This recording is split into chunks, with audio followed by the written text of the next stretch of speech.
ఆంధ్రప్రదేశ్ రాజకీయాల్లో ఎవరికి ఇష్టమున్నా లేకున్నా కుల ప్రభావం చాలా పక్కాగా ఉంటుంది. అయితే ప్రభుత్వ వ్యతిరేకత తీవ్ర స్థాయిలో ఉన్నప్పుడు, ఇతర అంశాలు ప్రభావితం చేస్తున్నప్పుడు కులాల సమీకరణాలు ఎంత మేరకు ప్రభావితం చేస్తాయి అనే ప్రశ్న ఉండొచ్చు. కానీ కులం చాలా కీలకమైనటువంటి అంశం అన్నది కాదనలేని వాస్తవం. అందుకే పవన్ కళ్యాణ్ కూడా ఈ విషయాన్ని గుర్తించే 2024 ఎన్నికలకు ముందు వ్యూహాత్మకంగా కాపుల్ని తన వైపు మళ్లించుకునే ప్రయత్నం చేశారు. కాపు భావోద్వేగాన్ని రెచ్చగొట్టడానికి ఆయన శతవిధాలా కృషి చేశారు. చిరంజీవిని జగన్మోహన్ రెడ్డి అవమానించారు అనే అంశం దగ్గర నుంచి కనీసం కాపు భావనైనా తెచ్చుకోండి అని యూత్కి పిలుపు ఇవ్వడం వరకు అన్నింటా ఆయన కాపుల్ని తన వైపు పూర్తి స్థాయిలో మళ్లించుకోవడానికి ఏ విధంగానూ సంకోచించలేదు. అదంతా వర్కౌట్ అయ్యింది. భారీగా కాపులు ర్యాలీ అయ్యారు. కాపులంతా పవన్ కళ్యాణ్ని లీడర్గా అంగీకరించారు. పవన్ కళ్యాణ్ ద్వారా కాపుల రాజ్యాధికారం కళ నెరవేరుతుందని ఆశించారు. అలా మొన్నటి ఎన్నికల్లో జనసేన పార్టీ భారీ విజయం దక్కించుకోవడం, అదే సమయంలో కూటమికి అధికారం దక్కడం ఇదంతా మనందరి ఎదురుగా జరిగినటువంటి వాస్తవాలు. కానీ అనూహ్యంగా పవన్ కళ్యాణ్ ఎందుకో అసహనానికి గురైనట్టు కనిపిస్తోంది. విమర్శకుల నుంచి ఏదైనా ప్రశ్నలు వస్తే సమాధానం చెప్పాల్సిన స్థితిలో ఆయన ఉన్నారు.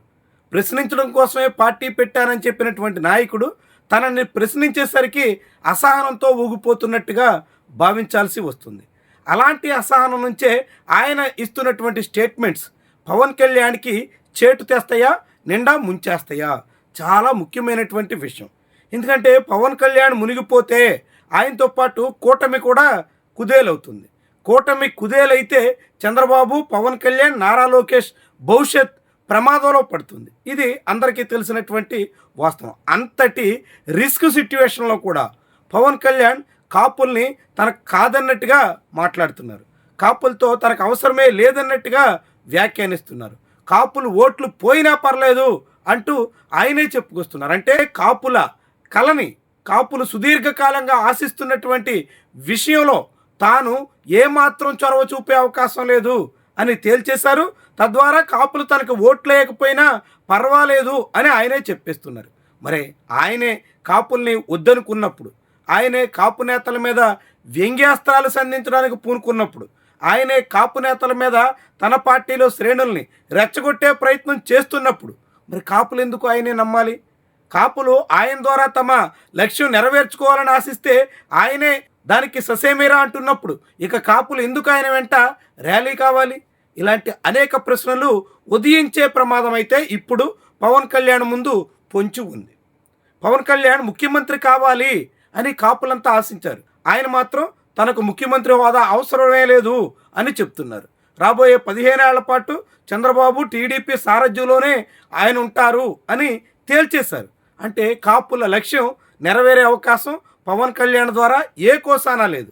అదే సమయంలో పవన్ కళ్యాణ్ తన పార్టీలో ముఖ్యంగా కమ్మ కులస్తులకి ప్రత్యేక ప్రాధాన్యత ఉంటుంది అని చెప్పేశారు.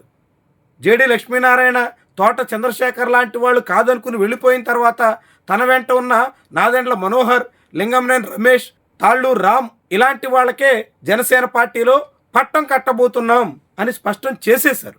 తద్వారా కాపులకి కాకుండా కమ్మ కులస్తులకే ప్రాధాన్యత ఉంటుందనేటువంటి అంశాన్ని స్పష్టంగా వెల్లడించేశారు. మరి ఇలాంటి తరుణంలో ఇక కాపులు తాము ఆశించినట్టుగా అధికారం ఇక కలైనా అనేటువంటి ప్రశ్న అయితే ఉదయిస్తుంది. అక్కడే పవన్ కళ్యాణ్ కూడా ఒక సమాధానం చెప్పారు.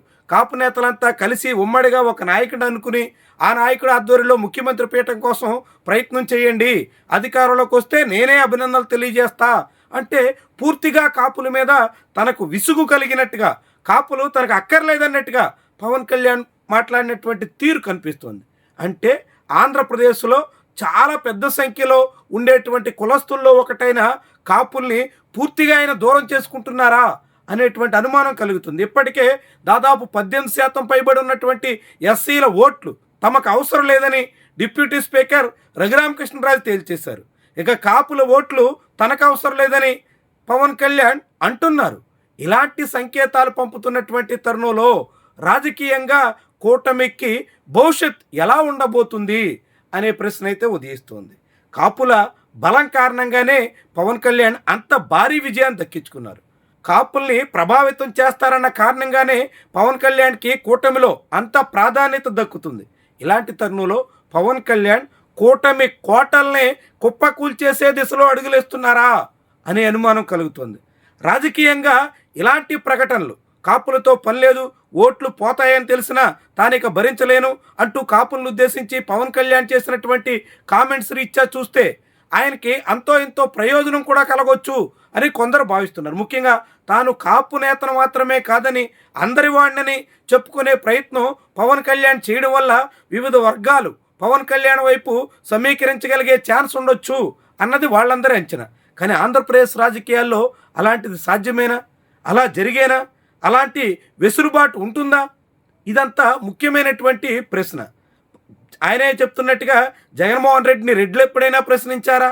చంద్రబాబు నాయుడిని కమ్మ కులస్తులు ఎప్పుడైనా ప్రశ్నించారా అంటే ప్రశ్నించాల్సిన అవసరం లేకుండా ఆయా కులస్తుల్ని సంతృప్తిపరిచే ప్రయత్నం ఈ ఇద్దరు నేతలు చేస్తున్నారు. కానీ మరి పవన్ కళ్యాణ్ తన సొంత కులస్తుల్ని సంతృప్తిపరిచే ప్రయత్నం చేయకపోగా పూర్తిగా అసంతృప్తికి గురి చేసేలా వ్యవహరిస్తున్నారు. ఇదే ఇప్పుడు పవన్ కళ్యాణ్ పుట్టి ముంచేస్తుందా? కాకుంటే చాలామంది లెక్కలేస్తున్నట్టుగా ఆయన అందరివాడిగా మారేందుకు అవకాశం ఉంటుందా? ఇదే తేలాల్సినటువంటి విషయం. అందరివాడిగా మారాలని చిరంజీవి కూడా ప్రయత్నం చేశారు. అందుకే బీసీలకి గతంలో ఎన్నడూ లేని రీతిలో సీట్లు ఇచ్చి ప్రత్యేక ప్రాధాన్యత ఇచ్చారు. కానీ చిరంజీవిని అందరివాడిగా కాకుండా కేవలం కాపు నేతగానే చూశారు.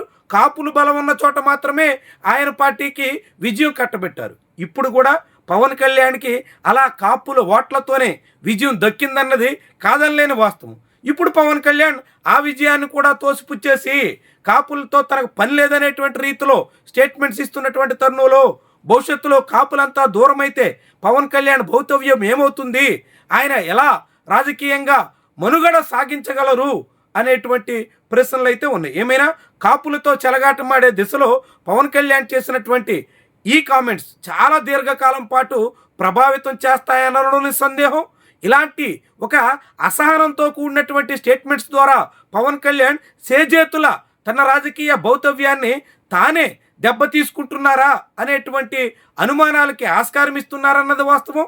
మరి ఈ తరుణంలో పవన్ కళ్యాణ్ ప్రస్థానం ఎలా ముందుకు సాగబోతుంది, ఏ తీరున ఆయన రాజకీయంగా తన ఉనికిని చాటుకుని తన ప్రభావాన్ని బలపరుచుకునే దిశలో ముందడుగు వేస్తారు అన్నది చాలా చాలా పెద్ద ప్రశ్న.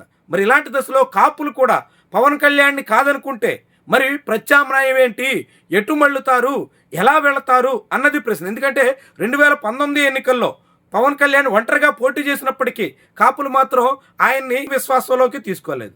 ఎందుకంటే అంతకుముందు కాపు ఉద్యమం సందర్భంగా రిజర్వేషన్ల కోసం చంద్రబాబే హామీ ఇచ్చి ఆ హామీని తుంగలో తొక్కినప్పుడు ముద్రగడ పద్మనాభం ఉద్యమం చేస్తే ఆ ఉద్యమాన్ని అణిచివేయడానికి చేసినటువంటి ఎత్తుగడల రీత్యా ఆనాడు చంద్రబాబుకి మద్దతుగా నిలబడినందుకు పవన్ కళ్యాణ్ని కాపులు కూడా హర్షించలేదు. అది 2019 అనుభవం. 2024లో అదే కాపులు తమ నాయకుడిగా కాబోయేటువంటి ముఖ్యమంత్రిగా పవన్ కళ్యాణ్ను ఊహించుకున్నారు. ఇప్పుడు పవన్ కళ్యాణ్ మళ్ళీ తనకు కాపులతో పని లేదని, కాపు నేతలంతా సెపరేట్గా ఏకగ్రీవంగా ఒక నాయకుడిని ఎన్నుకోవాలని, ఆ నాయకుడి నేతృత్వంలో అధికారం కోసం ప్రయత్నం చేయాలని ఉచిత సలహాలు కూడా ఇచ్చేస్తున్నారు. మరి ఈ తరుణంలో వచ్చే ఎన్నికల నాటికి కాపుల వైఖరి ఎలా ఉండబోతుంది, కాపులు పవన్ కళ్యాణ్ని కాదనుకుంటే ఎటు మళ్ళుతారు, ఇవన్నీ కూడా కీలకమైనటువంటి అంశాలు.